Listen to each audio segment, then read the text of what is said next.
próxima pergunta, que eu acho que já foi um pouco respondida, né? Qual que é a diferença entre fissão e fusão, que foi respondida, mas se houver um vazamento, como já houve em reatores de fusão, qual que é a diferença e o impacto disso na sociedade? Porque a gente sabe que... Eu vou responder basicamente, né, a sua primeira pergunta, né, a diferença da fusão e da fissão, né? As próprias palavras, elas já dizem, né, um é o processo de união, outro é o processo de divisão, né?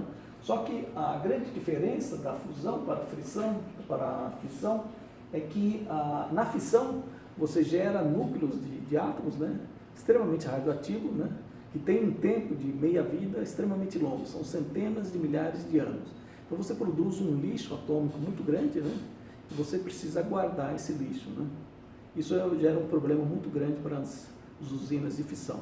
Na fusão você vai ter como produto da reação o hélio, né? A atmosfera, o gás predominante da atmosfera é o gás hélio, né? Então o produto não é nada radioativo. É claro que o reator, com o tempo, ele vai se tornar radioativo, né? Mas a radiação produzida, por exemplo, pelas paredes do reator, né, eles têm um tempo de meia-vida muito menor. Né? Eu não sabia disso. Tá?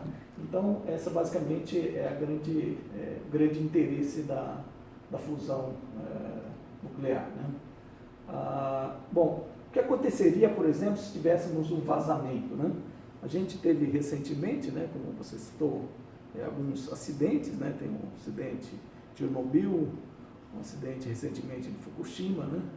Isso criou uma preocupação muito grande na comunidade. Né? Com razão, né? Um pouco. Com certeza. Na fusão nuclear, né, a pressão dentro do vaso aqui, né, ela é menor que a pressão atmosférica. Né? Então, a densidade de partículas aqui, do gás, do hidrogênio, do plasma, né, é da ordem de 10 a 20 partículas por metro cúbico. Né? Enquanto que a densidade do ar, né, é da ordem de 10 a 23 partículas por metro cúbico. Portanto, né, a densidade de partículas aqui é muito menor. Né? Então, no caso de um vazamento, né, o que vai acontecer é que o gás, a pressão atmosférica vai entrar. Essa coisa nunca vai explodir. O máximo que pode acontecer é ela implodir, né? Se houver um vazamento. Né? E a reação, entrando um pouco de gás aqui, a reação automaticamente apaga no mesmo instante. Ela apaga.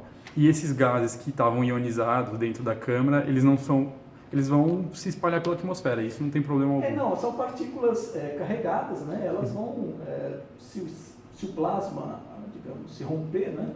Elas vão simplesmente colidir com as paredes, né? O que vai acontecer, essas partículas, elas têm energia cinética grande, né?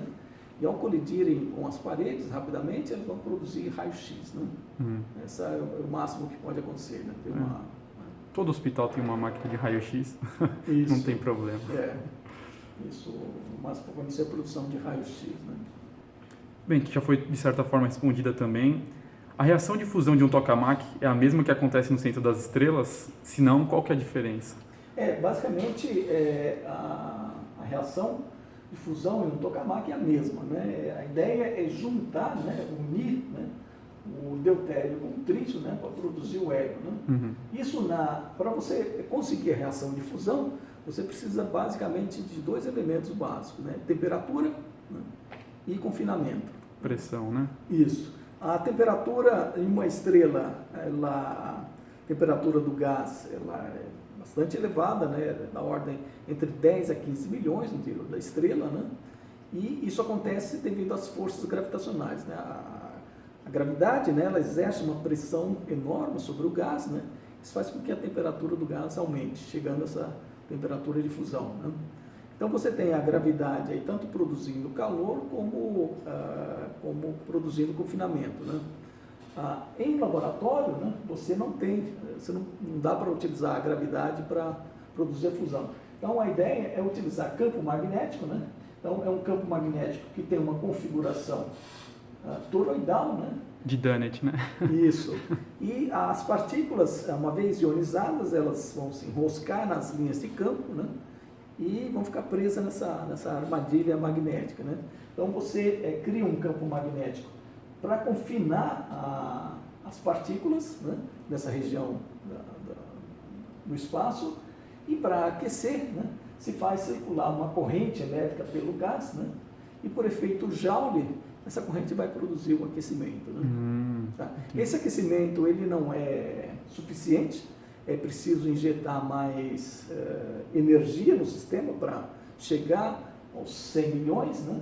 A temperatura que você precisa se obter para conseguir a fusão em laboratório é da ordem de 100 milhões de graus Celsius. Né?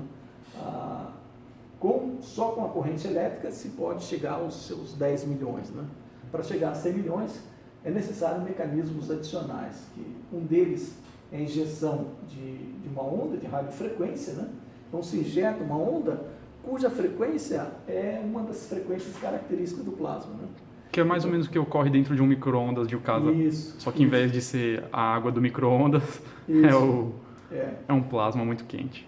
E outro mecanismo é injetar partículas neutras. Né? Então você injeta partículas neutras com alta energia, ao penetrar no reator, né, elas vão colidir, né, e vão transmitir transferir essa energia para as partículas que estão dentro do reator.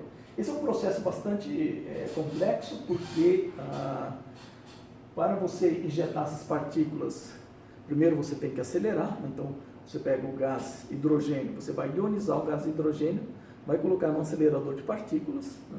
Acelerar essas partículas, depois você tem que recombiná-las novamente, tornar neutro novamente, né? Depois injetar no reator. E fazer elas baterem umas com as outras. Isso. E elas não poderiam entrar carregadas, porque elas prenderiam as linhas de campo logo na entrada, no início, né? Elas têm que penetrar até o interior do reator, né? Então, esse é um processo bastante caro e complexo, né? De se conseguir, né? Ok. E por hoje é só, pessoal.